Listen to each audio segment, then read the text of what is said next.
Nice and quick, love it. Welcome to Aeona, for those of you that haven't been here before. Obviously welcome to those of you that have as well. So very proud today to have Benjamin Chong from Right Click Capital, who's going to share some fantastic knowledge. For those of you that are new, we are running a lot more of these events designed to educate not only just startups, entrepreneurs, small business, and just those who are interested. So if you do have any other topics, concepts, concerns, things that you want to hear, please let us know. We don't want to fall into the trap of telling people what they need to learn. It's really a case of your feedback. So other than that, those of you that have hopefully done some research, Benjamin's been very, very active in the tech and investment scene, not only in Australia but worldwide since around about 2000, give or take, 98 onwards. So other than that, there's going to be a lot of experience to share. The whole plan is a very open forum. We'll have about a 5-minute chat here just about the history, and then we'll open it up to questions. Please just pop your hand up, articulate it nice and clearly, and yeah, enjoy. Okay, so without further ado, Benjamin Chong. Hey! Woo! Forgot the poppers. Yes, and the exactly. fireworks, and so Exactly. next time. That's it. Cool. Thank you so much for having me. And what a wonderful place here at Aeona. Isn't it cool? We do okay. Oh. We do okay, yeah. Hopefully the fire keeps going. Yeah, we should be alright. We've got to chop some logs, but we should do. So, again, welcome. Thank you very much. I guess, yeah, you've been super active. Can we start with just a little rundown of, I did some research, and between kind of 98 to 2003, your transition was crazy. Long story short, from a consultant at PwC to being a partner in an investment firm. Yes, that's right. Pretty crazy. So give us a quick rundown on that. Yes, I was really fortunate to have been involved in technology for 20 plus years, starting in the mid-90s. I started an e-commerce business with my still business partner, Ari Klinger, back then when putting your credit card over the internet was seen as a very risky thing. Learned a lot through that lesson, and have then been on the process of starting, building, buying, selling technology companies. So one of the companies that we started in 2003 was a US-based media network. We grew that to have an opt-in email database of around 25 million users, and then we sold that to a listed marketing services group in 2006. Another business that we put together a bunch of Australian companies, and we own 31,500 Australian domain names. So banks.com.au, creditcards.com.au, and so on. And we managed to sell that to Fairfax Media in 2008, 2009. So I've been fortunate to have been through the process of starting businesses, not all successfully, but these days I spend my time at Right Click Capital, where we invest largely in early stage technology businesses, provide them with capital so that hopefully they avoid the mistakes that we've made and that they're able to go into global markets. Cool. Yeah, very, very exciting. I think one little point I was hoping if we could get a little bit more info on would be that transition from owning the business, starting a business, to moving into that position at Right Click Capital. Yeah. Yeah, if you can tell us a little bit more. I'm not sure if it was related. Sure. I think Omega was their first investment. Yeah, that's right. Yeah. So I was really fortunate at university to have spent time learning about commerce and whatnot at Kensington Tech, and I was on a track to spend time in some large corporates, which I did, like at PricewaterhouseCoopers, and I really enjoyed my journey learning a lot from being on the inside of consulting gigs with large corporates. But I realised that my passion actually lay in getting my hands dirty and giving things a go. So it would have been back in the mid-late 90s that I started that first e-commerce business called Mobile Stock with my now business partner Ari, and we had gone through the process of trying to raise some money for our business back in the very late 90s, and we had secured funding, I think, for about half of the round when the dot-com burst. So that was in March 2000, and of course we didn't get the half of the commitments that we thought we were going to get, nor did we get the second half, obviously. And at that time we had spent a lot of our own money, some of our family's money on this business, and we started a few other businesses, and it would have been in 2003 where we decided to make a mark by sticking to technology, and that's where, with some other friends, we seeded that business called Omega, which was that US-based media network. So between the period of 2003 to 2013, we were investing largely in our own businesses or businesses of friends, and then having had a few exits along the way, it made it a bit easier. It's a bit easier with a bit of money to invest in other people's businesses, and then for other people who knew us, they said, would you mind placing some of our money too?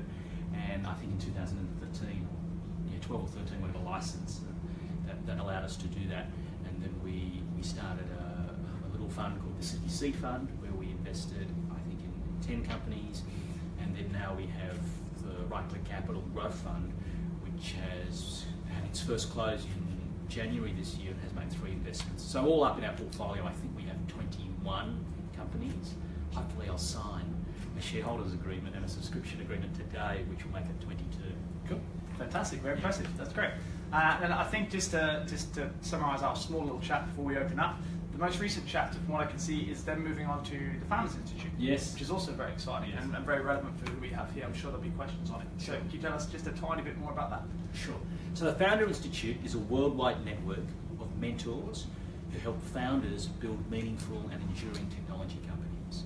We're in, I think, 125 cities around the world, and we run a part-time program. So it runs at night, 13 weeks, where mentors, traditionally in Sydney it's around 35 to 40 mentors, spend 2 to 3 hours on a weeknight helping founders improve their pitch, improve their business, improve the articulation of what they're developing. So I help coordinate that in Australia, and particularly in Sydney, and it's wonderfully rewarding. Yeah, it seems super hands-on from the research, I believe, even with, I think, up to 20 hours of homework a week.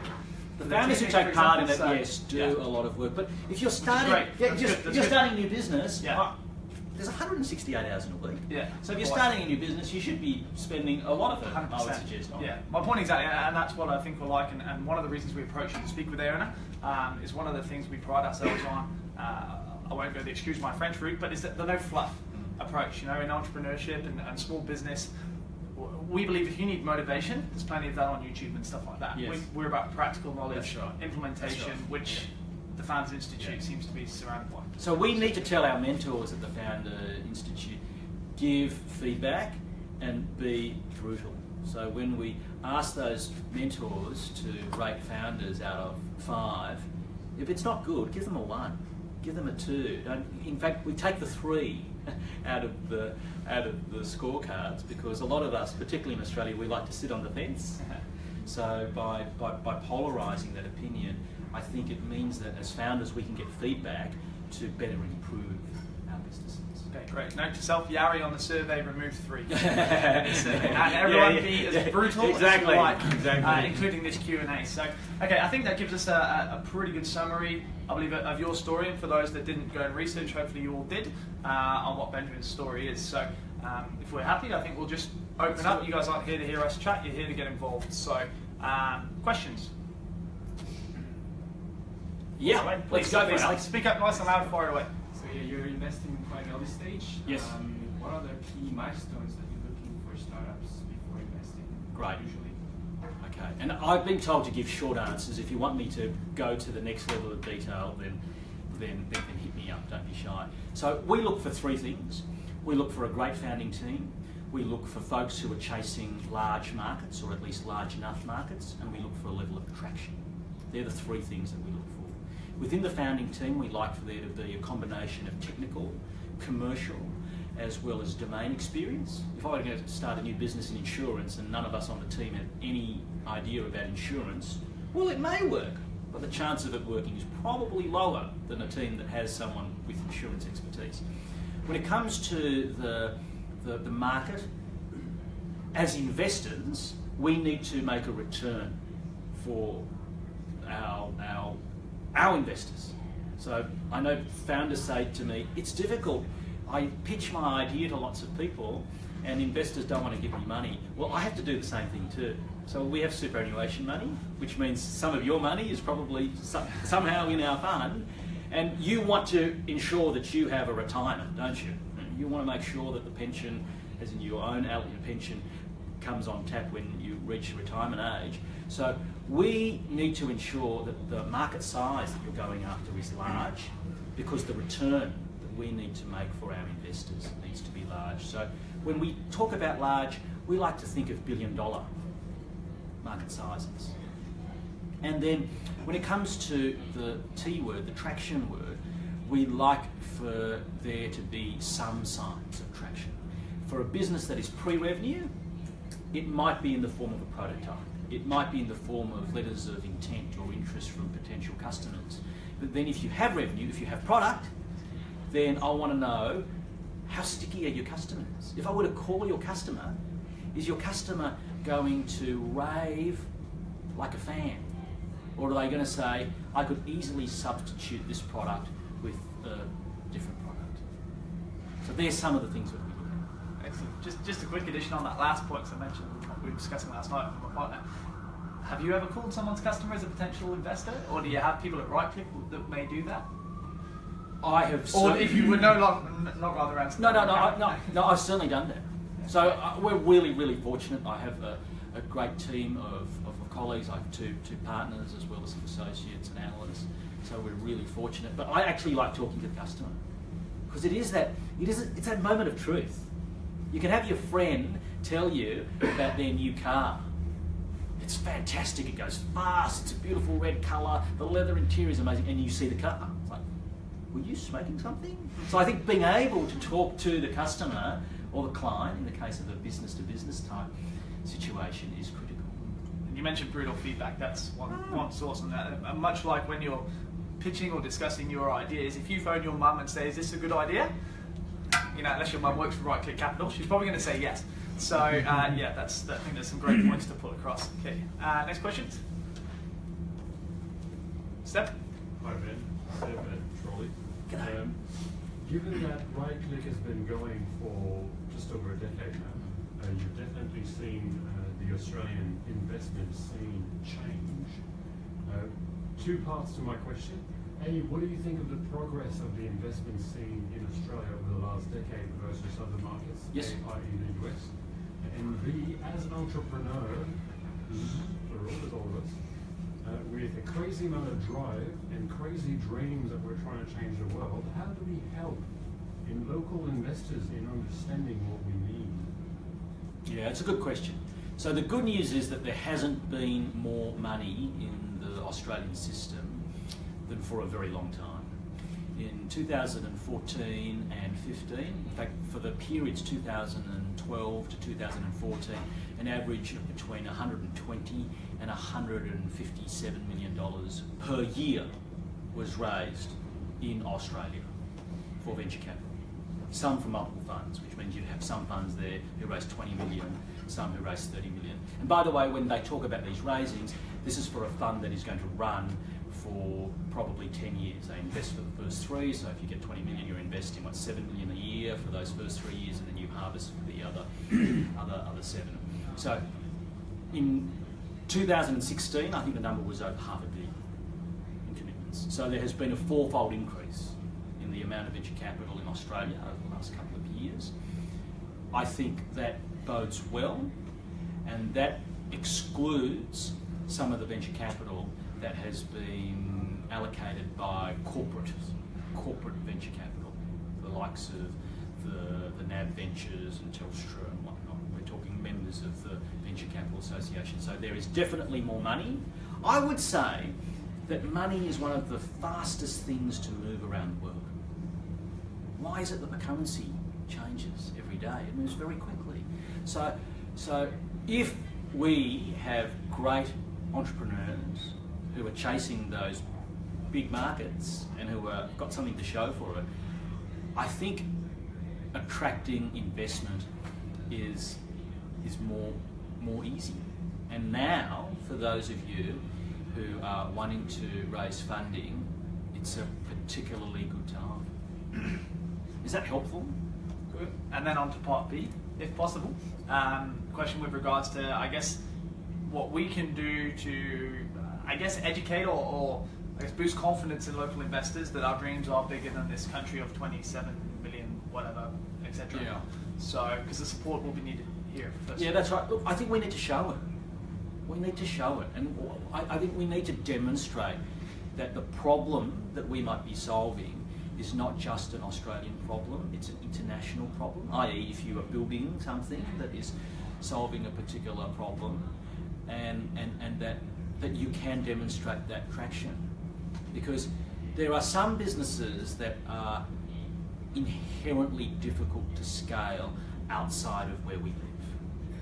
So some examples of this will be businesses that are subject to high levels of regulation, that perhaps require inventory or some kind of physical footprint. That's more difficult than, say, a software company. If we put together a software company and were able to put it up on some web service, we could be selling to all sorts of people in different countries very quickly.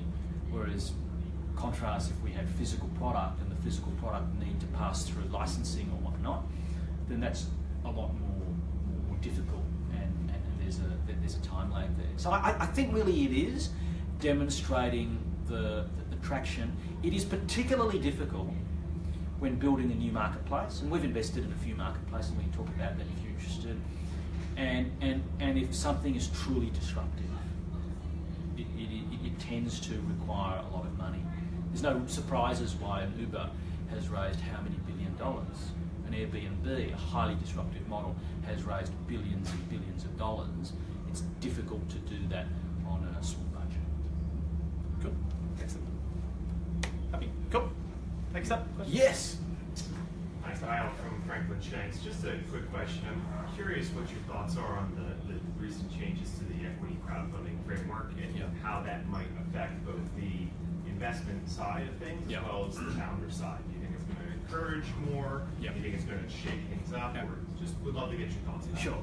So for those of you who might be aware, there have been two recent changes to the equity crowdfunding laws. So the first one, which was announced by Kelly O'Dwyer, I think last year, was to allow those who were running a public unlisted company to raise money without a prospectus, and for those of us to get a bunch of money from mum and dad investors. It was limited to a certain amount per person per year. That has been changed, I think, in the budget announced Tuesday, which will allow proprietary limited companies to have more than 50 investors, more than 50 shareholders on their books. And the difference is that a public company always needs to lodge financials with ASIC, whereas a proprietary company does not need to. So I think that's good. The thing with equity crowdsourced funding, crowdsourced equity funding, very complicated, is it's difficult to sort out the wheat from the chaff. So how many of you goes to the races more than once a year? A few, right? So I've seen you somewhere. Yeah. Like, on Melbourne Cup Day, I have no idea.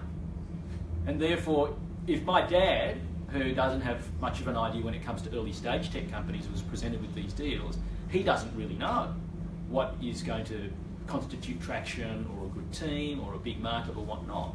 So I think if we want folks to be more active investors, then there needs to be, as Sebastian's saying, a lot of education for people to take a real interest in these companies, and then to have a portfolio. Because in the same way you wouldn't put all your money on black at the casino, you're unlikely to put all your money on one company in a crowdsourced equity funding scenario. If you put all your money on one of the banks in recent time, you've probably done okay. But if you talk to any fund manager, you will see that they have a portfolio. There's a level of diversification. So I think if you're interested in it, that's great. It's an option. The amount of money that has gone into this crowdsourced equity funding has not been ridiculously high because it's been limited largely to sophisticated investors. Is that helpful? Yeah. I think that's a whole nother Yeah. 2 hours of chat. Yeah, I think the that's right. implications, Yeah. and then moving. I think it's interesting. Yeah. Like we should, as adults, consenting adults, be able to make investments. Yeah, agreed, absolutely. And then it's up to the individual, their own financial education. Yeah, You know, exactly. we're big believers, well, as entrepreneurs and business people and whatnot, and you're responsible for your own actions Totally. at the end of the day. So Caveat emptor. yeah, absolutely. Cool. Yes. I was going to ask on the superannuation side. Yeah. I think Uni Super you guys hold with, or one of the. We don't superannuation have funds? Uni Super as one of our LPs. We have been in conversations with them. Is there a case for superannuation funds with direct investment into fintech like a sort of VC company, or is that not something that would happen? That's a great question. So there have been some superannuation funds that have been increasing the amount of assets that they more actively manage. So we know, even within our portfolio, we have some superannuation funds, big superannuation funds, who have written a few $1 million into a particular individual investment, which is cool. The thing is that the cost for them to write money into a relatively small investment is high. So I was the other day chatting with some super funds, and they said to me, the minimum size check we want to write into a fund manager like us is probably $200 million. What? Oh, if you want to write it to me, I'd be very happy to look after it. So you've got this funny thing where the large superannuation funds want to write checks of a particular size, otherwise it doesn't move their needle. If you're managing $40 billion, even if your $1 million investment in one of your companies goes to $100 million, well, 40 billion point what? yeah. So there's that. And then at the same time, you have this dynamic of superannuation funds having more, the bigger ones taking more of the investment decisions in-house instead of appointing managers. Yeah. So there is a mix. There is a mix. I think we will see some more superannuation funds take an active role in later stage businesses. So pre-IPO businesses, I think, or like a Series C, D business that's on a track to an IPO or liquidity event. I think we'll see more superannuation funds taking those positions, but they'll likely be larger checks. Yeah, for sure. Tink, yep. Thanks. Ben, I just want to ask you about E6. Yes. Is the juice worth the squeeze? It just doesn't seem like there's a lot of people going down that path from the directory. I don't know much about it, but from your perspective, is the investment into it and the advantages you get worth it to go through the process of becoming one? Look, the early stage innovation company, I think if you do qualify, you're less than 3 years old, you're raising money from someone who takes less than 30% or something like that in your business, and that you actually are an innovation company, either on the principles test or the points test. It's self-certified, by the way. You can self-certify. In the same way, we self-certify our income tax returns. If we fill in ourselves, we're self-certifying. So you can self-assess. If you do that for an investor, it gives them a 20% tax offset and capital gains tax free if they hold for more than 12 months and sell, I think, in less than 10 years. Which is pretty good, right? So your dollar worth of exposure actually costs you as an investor 80 cents, and your return beyond the 80 cents, you get anything more than 80 cents, no tax. Pretty good deal. I think if you can do it, relatively easily do it. But as an investor, that's a bonus. I mean, you're not going to give money to the fella on the street who's going to give you a tax-deductible receipt just because you want the tax-deductible receipt. Like, you're wanting to do it to support the cause. You get a tax-deductible receipt, that's a bonus. That's my view. It's probably one of the most frustrating phrases Yeah. to hear. Someone's, don't buy it, it's tax deductible. Yeah, exactly. Anyway, Yeah, okay. I don't need to buy it, Yeah, we'll right? discuss that later on. Yeah, cool. Yeah. Okay, awesome. Brennan? Traditionally, a lot of Australian companies will seek investment from like United States, for example, to try to get a higher valuation. Sure. Is this starting to change slowly?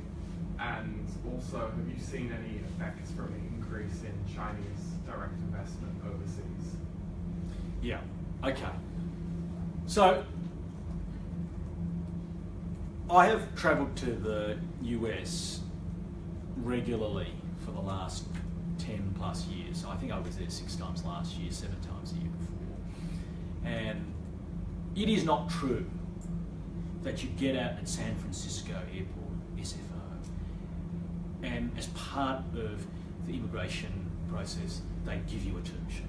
It is not true, okay? So for you who think that you're just going to go there and get a term sheet, it's just crap. Yes, there are a number of folks who have secured very favourable valuations there, but those valuations are not always what you see on first blush. And secondly, if you've got a team here and you're based here, it's unlikely, unless you're wanting to uproot there, that an early stage investor is going to want to write their first check or write your first check, if that makes sense. So I would say, if you're planning on being based here and either initially selling from here, it makes sense to get investment from here. But if you want to do all of that over there, fantastic, go for it. There's no reason why you can't raise money here and later raise money over there, particularly if you're going to the US. But I know of people who have gone over there and have had venture capitalists say to them, is it because you couldn't raise money in Australia, you couldn't convince anyone here that you're worth your salt, that you're trying to do a number on us? So I don't know whether that's helpful, and I'm happy to discuss more. As for your second question on Chinese investment, China is the largest inflow of capital at the moment to the United States, particularly when it comes to technology, digital media. I was at a conference late last year, and the number of media assets as well as technology assets that have been purchased by some of the Tencents, the Alibabas of the world is pretty high. There hasn't been as much of that here. Yet. I think there will be some, but when you have a look at, say, the size of a Tencent or an Alibaba, if they buy something from the US, that can move their dial. Our media companies or media assets or the technology assets here, there's not as many of them that could move their dial just yet. Cool, perfect. Bit of a more general question. Sure. For Australian-based tech startups, what are some of the challenges that they might face compared to tech startups that might be based in the US or in Europe? Yeah. Look, I think the big thing here is that we need to work out how we get the product market fit quick, particularly if we're using Australia as the test bed, and how we can extrapolate from that what we're going to do in other markets. Because what I think I was alluding to before is that the Australian market's not that big, it's 24 million by the time we slice it. People who like the inner city, within a particular age range, who like white, pink check shirts, like there's not that many of us in that category. So I think being able to show that it can scale globally is very important, and not get stuck into, well, we've got to solve this problem, solve this problem, solve this problem, solve this problem. And then we've been in Australia for 3, 4, 5 years and haven't explored overseas. At the same time, see, there's a balance. I think life often involves tension. If you have successfully demonstrated market traction in Australia and you have early shoots, maybe they're not green, early shoots in international markets, that could be used against you by people like us. Am I making sense? maybe you can elaborate on that one.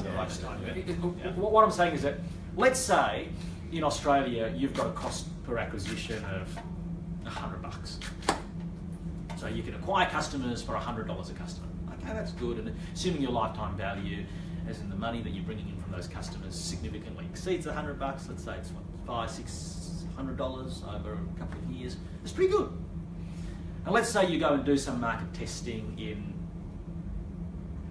Kazakhstan, to name a country, and your cost of acquisition there is $400. Wow, like Kazakhstan's got a great population, they seem to want to make use of this product, but your early signs say it costs 4 times as much to acquire customers.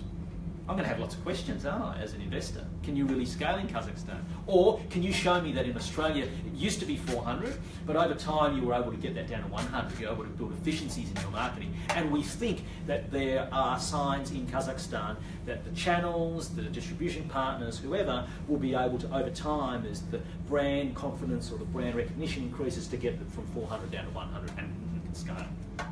What does that curve look like? If you can show us that, then that's cool. So what I'm getting is that sometimes it's better to have blue sky, right? Sell the blue sky. Wow, this is amazing. I haven't opened the box yet, but look, there's the rest of the world in this box. It's pretty cool. But yeah, if you then venture out, it's important to be very disciplined about what you do and the numbers, the metrics you gather around that. Great, cool. I think I'll just squeeze in before the next question. Sure. On that point. Another thing, enjoyed when doing the research for someone like yourself to come and speak here. Right click seems to be extremely data driven, which is the data insight services, etc. So if we could have a little more info on that, for those of you that don't know, and it seems to be working pretty well. Would that be your kind of point of difference? Yeah, for you're right. You're right. Yeah, so we are very data driven, and all the partners, Gary Vasante, Ari Klinger, and I, we're all founders. So we have had a lot of dirt under our fingernails before.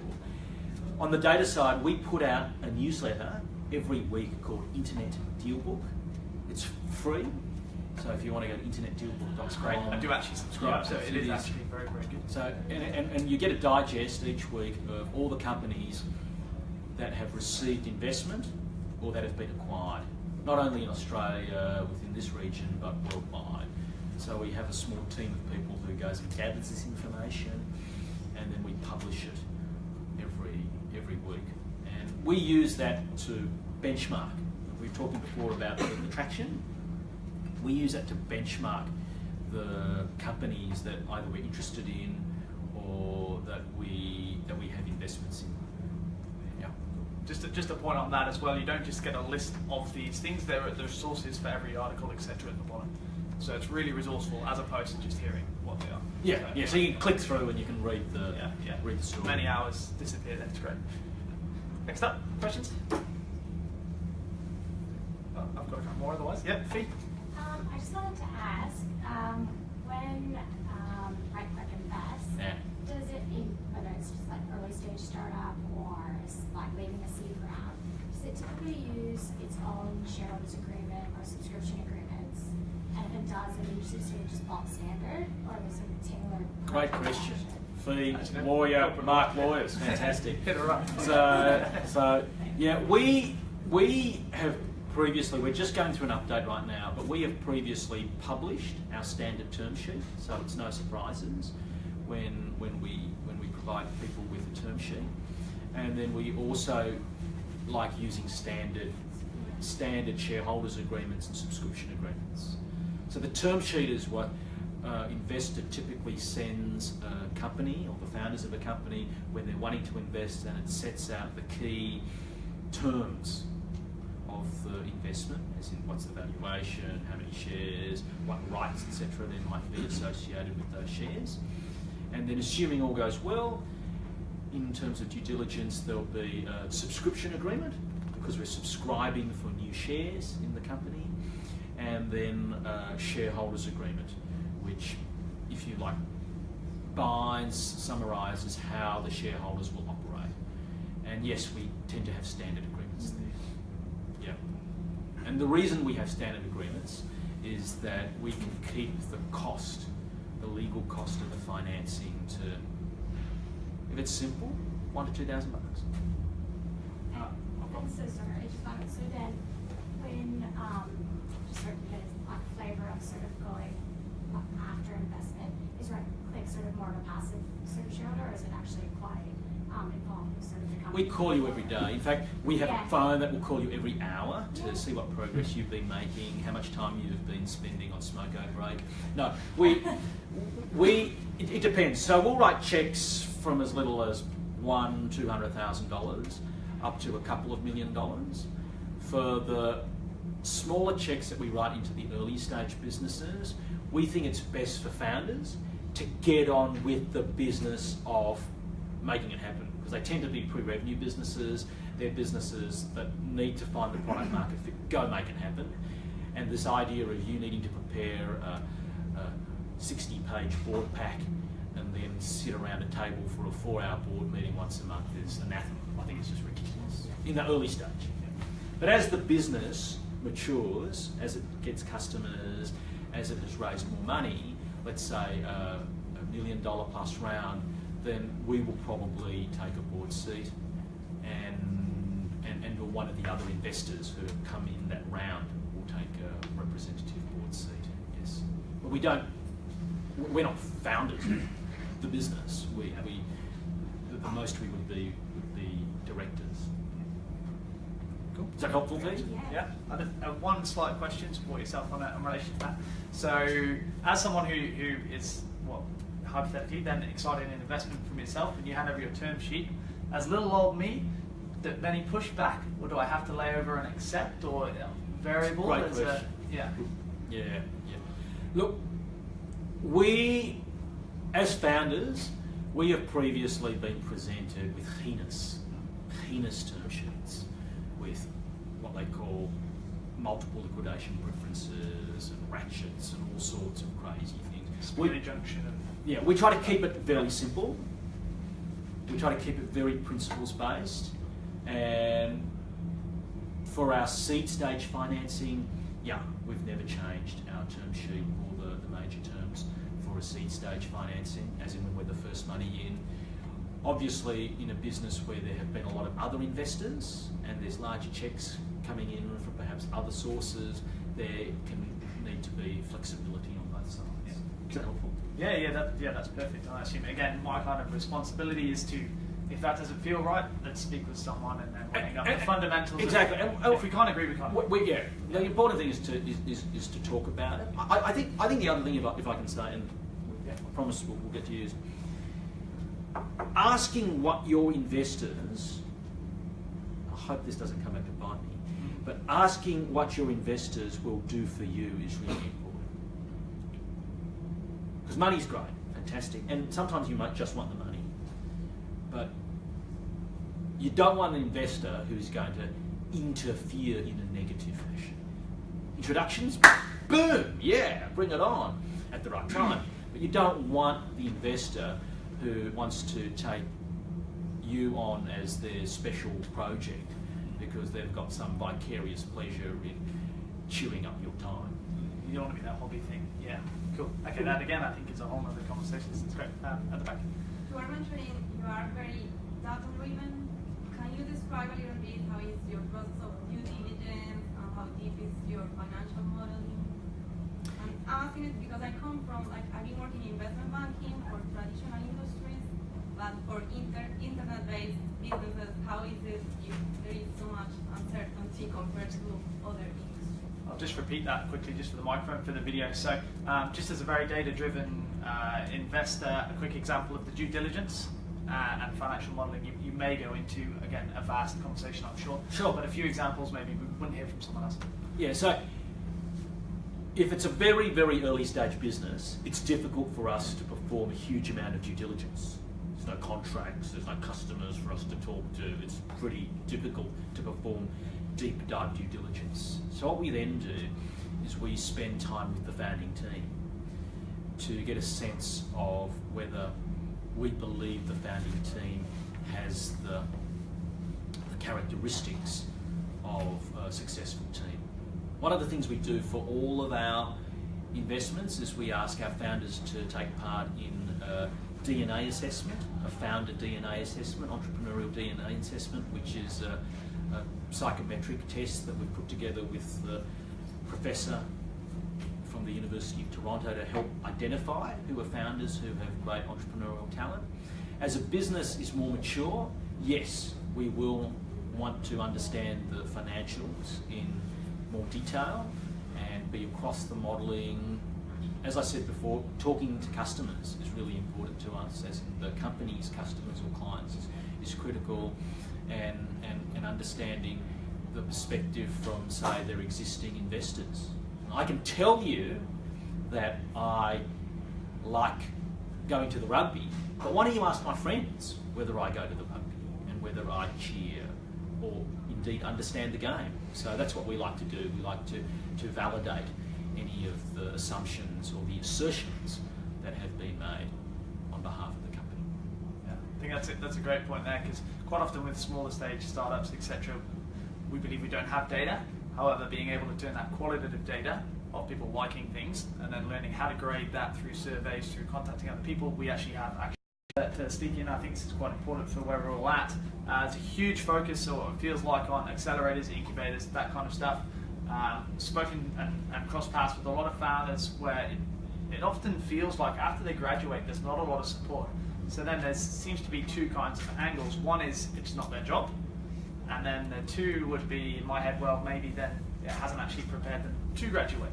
So kind of throwing you under traffic there, but views on them as a whole. I think there are some fantastic incubators and accelerators in market, but like anything, it's caveat emptor, and it's also for the business that you have. So if you've got a certain business and that incubator accelerator is able to introduce you to a bunch of folks in the industry that you're chasing, fantastic. But if they don't have the foggiest about that industry, or they don't have a mentor list that can help you, maybe that's not the right one for you. So it's horses for courses. Not everyone needs an incubator, accelerator. I think the important thing is fit. In the same way, you'll have friends who have graduated from a particular school which you would have hated to have going, but they rave about it. So it's not, it's horses for courses there. Fantastic. Agreed completely. Just good to hear from you. A little more authoritative than I am. Any more questions? Tink, you got a few? How do you ensure alignment? I know you talked through the mechanics before, but just the alignment between yourself and the companies you invest in. And the founders? Yeah. So we want for founders to hold as much equity as possible. So it kills me when I see at an early stage, I saw a deal 2 days ago where the founders, after the first round of capital, would be in a minority position. So the investors would be more than 50%. I said, that stinks. I'm not getting into this. Like, you do the maths and you think, wow, we can make a great... The founders need to be motivated. Because out of the founder's share, there's going to have to be an ESOP, right? Providing some employee share ownership plan. And probably there'll be a little adjustment, because some of the founders may stay for longer or give a bit more than other founders. The equity splits for founders isn't always equal. So my view is that you want the founders to still have a majority of the company up to a Series A, B. You can keep it to a C, fantastic. That way, I know that there is a real hunger, there's a real fire in the belly for them to perform, because it's going to make a real life-changing difference for them. And hopefully for our investors. Just on the ESOP thing you said there, is that like a positive tick if you see that? Yeah. So at a seed stage, we will want for founders to have probably between 15 and 20% carved out post-money in an ESOP. What I mean by that is, after we finance, let's say we've got a pie with 100, we want 15 to 20 of that carved out already for ESOP, which means that there's 80 for investors and founders. Agreed. Cool. this trend of rewarding. Sorry, just first at the back. Ryan was just first. So just as a follow-on to that, in regards to your seed stage funding, assuming like they've done the initial raise of the triple F fund, the families full, and then maybe they've done it around that. What's your personal standpoint on original investors? Do you normally find that sometimes you prefer to buy them out because maybe they're not in line with the future of the business, or does that not? Depends on what stage. Usually, you wouldn't buy them out. You wouldn't buy them out until the business has been going for some years. So maybe that'll happen at B or a C, but we would not do that at a seed stage. At a seed stage or even at A, we want to see all the money go into the business, not go into other people's pockets. We're obviously very happy for founders to get a salary. Oh, that's cool. So the original investors, who they are, wouldn't really concern you? No. I assume back to the legal perspective, depending on agreements and the deal. Yeah, well, all that is a given that you've done the correct research and whatnot. Yeah. Cool. Just back on the ESOP topic. I mean, I'm sure it's something you can talk about for days once again. Sure. Can you talk a little bit about just how you like to see them structured generally in the kind of seed stage, or? Yeah, as I said, it's the guideline in my mind is 15 to 20% post seed stage financing, and then I'd like for there to be some thought given to who the key hires are going to be over time and how that's likely to get divvied up. So if, let's say, a CEO or a chief revenue officer or whatever is going to be coming in, maybe that's 1%, maybe it's 2%, something like that. But there needs to be some forethought around how that's going to be divvied up. So, aka have a plan. Yeah, I mean, have an idea of, well, this is our likely hiring plan, and this is what I'm using to justify the 15%, which is obviously less, or not. Your potential investor is going to say, we better have 20% in there. Yeah. And any good investor will understand that things are going to change. Of course, everything changes. Yeah. Every forecast changes, doesn't it? If possible, I actually just wanted to ask about one investment via Right Click Capital. Sure. 8i. 8i, yeah. Cool. So for those of you, I don't know who researched through Crunchbase, I've recently bought Crunchbase Pro and went off down the rabbit hole. Absolutely phenomenal. Pretty cool. It's very cool. You guys were one of only 3 seed investors in 2014 in 8i. Yes. Company based out of Washington or Wellington? Wellington. Kiwiland. Yeah. And yeah, you're one of 3 invested, and it's gone on to raise, assuming this is all for good reasons, another 41 million. That's right. So correct me if I'm wrong, that was a pretty good pick. Is there a story there? Yeah, so we got in very early. We knew the founder, got referred to the founder, Link Gasking. I went and saw. So what they have is this ability to process data. So they have video. They can process video very, very quickly, and it allows for 3D animation, virtual reality, augmented reality. Holographic as well, really. Yeah, it's pretty cool stuff. So I saw that, I think, about 2.5 years ago. We loved the founder full of energy from Kiwiland, and yeah, we got in there. I think the last raise included money from Time, Dolby, yeah, it was Samsung. big. Yeah, it was big. So Also, they were Wellington, yes. Yeah, so well, it's positive, but it's all on paper. Well, that's quite. So we'll wait to see. See what happens. Yeah. Pretty cool anyway. Cool to see that one. How are we doing time-wise, by the way? I'm happy. You're free as a bird. Questions? More? Any more for any more? This other thing, I just had one more, which would be great. Just obviously we talk a lot from Australia here, but you've also travelled the world listening to founders. Are there any vast trends or kind of, I guess, glaring common weaknesses that we as, I won't say we, I'm British, but Australian-based founders show when they're pitching you, as opposed to American for founders? sure. Yeah. We can take note of how Americans can sell, right? Americans generally sell more strongly than us. We tend to undersell.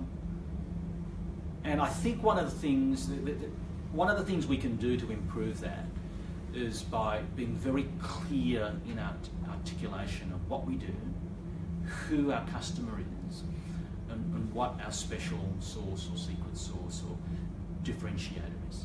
I think if we're able to do that very crisply, and then back that up with lots of other information when the questions come, I think that allows us to play to our strengths.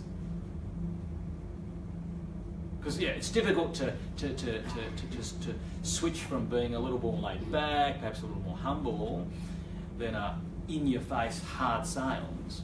But I think if we can be very crisp in the elocution of what we do, why we do it, why it makes a difference, and what's going to set us apart, and then back it up, I think that will stand us in good stead. Yeah, awesome. Yeah, I think that passion is one big thing I've noticed. There's a bit of a trend over here. There's a lot of kind of holding back on the passion for afraid of being too out there or too brash or what it may be. But in that case, it's if you believe in it, show you believe in it. Sure. I think for sure. Cool. Right. Just one more. I'm just curious. Have you had any business come to you and pitch which you turned down, which ultimately turned out to be an amazing success? Yeah. And if so, is there one that jumps to mind? Why did you turn it down at the time? Yeah, that's a great. Or do you refuse to ever think about it? No. Peter Davison said he turned down WinZip. He's always kicked himself since, but he told me at the time why he did. So I'm just curious if you had any story. Yeah, look, I can't remember the names, but there have certainly been companies that we've turned down that have gone on to raise more financing. I can't remember of anything that's just gone to the moon, but it's early days, right? It takes a freaking long time to be an overnight success. Yeah, totally. Just to follow on, assuming that the business model and their product obviously turned out to be successful, what was it at the original pitch stage that turned you off then? I think quite often at the original pitch stage, it is there's a lot of going around in the circle, a lot of tail chasing. So the product market fit was not quite right. That's what it would have been.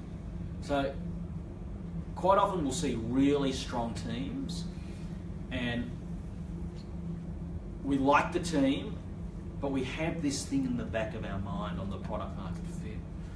Are they going to get it? Are they going to get it? And we, as partners, all need to be in agreement, high conviction to make the investment. So yeah, there have been times where perhaps two of us haven't had that high conviction, so we've had to pass on something. And yeah, they're probably the ones that have received funding later. Right, so just before the gentleman had a question Yes. there, just to follow on, something that I've actually never heard brought up. If you say no to my investment, what is the general rule or etiquette or process of what if I go and fix that problem? Can I just email you again and Come go, back. I fixed it. No, totally. Come back. It's a conversation. Yeah. It's a conversation, and I think we can change. We can make improvements. So there's no reason why, if as people we can't change and make improvements, why we should be closed to not seeing what those changes and improvements Sure. are. Just as us respecting your time, please ensure we have got something different to present. Sure. Yeah. Cool. Different and maybe selfish question. For those that want to do what you're doing and work in the venture capital industry, are they coming from startup backgrounds or from traditional finance backgrounds, or go straight into VC? I think it's a combination. For folks who are wanting to get into VC, I think either having a deep technical background or having a commercial background that is through a startup is probably very helpful. So we've just brought on a new associate. He has a PhD from MIT, so I think he knows how to read patterns better than me, and is into deep technology, but he's also spent the last 3 years at Boston Consulting Group looking at a bunch of technology-related projects there. So for us, that's cool. Over time, he will become a lot more familiar with our investment process and whatnot, but what we like with him, for instance, is the technical expertise. But you don't have to have a degree from. No, you don't. Of course. Yeah. So, Can I squeeze a quick question? Yeah. on one as well? Yeah. One as well. Go for it. he hasn't got a checkbook. I'm getting a bunch of calls from so-called investors in the US, and they're asking, "Oh, what are your plans? Can we have a chat?" How much of that is phishing? How much of that is just bullshit trying to sniff around versus how much of that is legitimate? And how do I gauge that? Well, you can find out what firms people are calling from. In the US, there are a bunch of folks who are paid and, in fact, incentivised to make these calls. They make a lot of these calls. I was talking to someone yesterday who ran last week who ran one of these teams. So, yeah, they're gathering data. It's going to go into some CRM. I have no idea who that gets shared. No idea. So it's a bit of a digging around LinkedIn and trying to figure out whether. Yeah. Look, it is nice sometimes to get your ego stoked, isn't it? Oh, I'm getting the US people calling me all the time. It's also time wasting. But exactly, build a great business. Go and build a great business, and maybe get them to offer some value exchange. Okay, what can you share with me? What are some of the companies in the US that are similar to mine that have either had success or not? See whether they can offer you value. Because if we call people, and we do call people from time to time, we attempt to offer value. And what we'll tell them is, what we're hearing is, in your particular sector, X, Y, Z. You're not going to spend time chatting to someone at a bar if they're not going to be engaging in interesting conversation with you. Go on, Tick. You said earlier about, and just tell me the question before, about team first before you product market fit or anything else. You said about traction, technical commercialization skills and stuff like that. Is there any kind of chemistry things you look for, background, or something else outside just the fact that they know their stuff really well? Yeah, okay, so with our founder DNA test, we look for strong founders. So let's say there's 3 of you who do this test. If 2 of you have very high scores and 1 of you has a low score, let's say, this is all hypothetical, that probably ain't the most balanced team. If all 3 of you had close scores, then that's a more balanced team. Because we've all been on teams. You know the person who puts on the uniform, who smiles, but you're passing the ball and they just can't convert the ball. Like, that gets frustrating after a while. So they can be cheerful, they can be part of your team, but if they're not going to perform over time, then that's likely to be problematic. Is that where I should the DNA test? Yeah. That was my next question. I'm Yeah. assuming we can't have access to it, but yeah. Build a great business, go and pitch them, and then we get to do the test. Yeah. Okay, sounds good. Probably time for a couple more, and then if there's not, we'll obviously have a hang around and a chat. Has anyone got any more? Any more? Not at this point. Okay, Adil? Yeah. On what stage should tech investors come and pitch? Because if there's no traction right now, and they have a tech investor have built something, that would be too early, or should they wait? Well, look, I think it's okay to have a very early conversation, but everyone is strapped for time. So I think it's best to have the more in-depth conversations when you've got something to show. But it's built and running. And yeah, or some prototype. Prototype's helpful. As long as it's running. Yeah, you don't need revenue. Prototype's good. And is there any preference that it should be medicine or like problem solving, or is it vitamins is fine as well? Oh, look, of course we prefer painkillers over a vitamin. You pay more for a painkiller if you have a toothache than some kind of vitamin. But yeah, show us that you've got a customer or customers who really benefit from this product. Any more? Tink, go on. Okay, last Close one. it off with Last Tink. one. Go on. I know we're just talking about the other end of the deal for you in terms of what you like to see the company invest in or the founders invest in. Is there like a, I term it left and right of arc of what you like to see them put money into versus, what they're actually going to use your money for versus you just like letting them go out the door and go do whatever?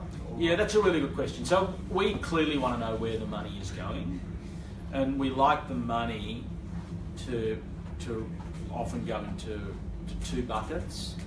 One is a bucket that would be product development, and then the other bucket is sales/marketing.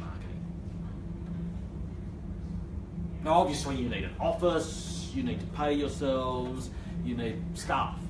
But if I saw ridiculous budgets for travel, right, that weren't related to product development or sales and marketing, that's problematic. Yeah. Perfect. Awesome. Okay. I think on behalf of everyone, thank you very much for your time. Thank you. Thank you for having me. It's been a great. And yeah, other than that, please do hop onto the Right Click website. Highly recommend joining that newsletter. Some great data in there. And I also believe you're speaking Vivid Sydney. Got a couple of different. Yeah. So Vivid Sydney. Yeah, on the morning of 6 June, we have I saw her the other day. The amazing Tessa Court. We've got Emily Yu from Expert 360, and we also have Alex Lynch from Design Crowd. We've got a panel that'll be conducted in the morning, 6 June. If you just go to the Vivid website, you'll find it. And the topic is how to make investors work for you.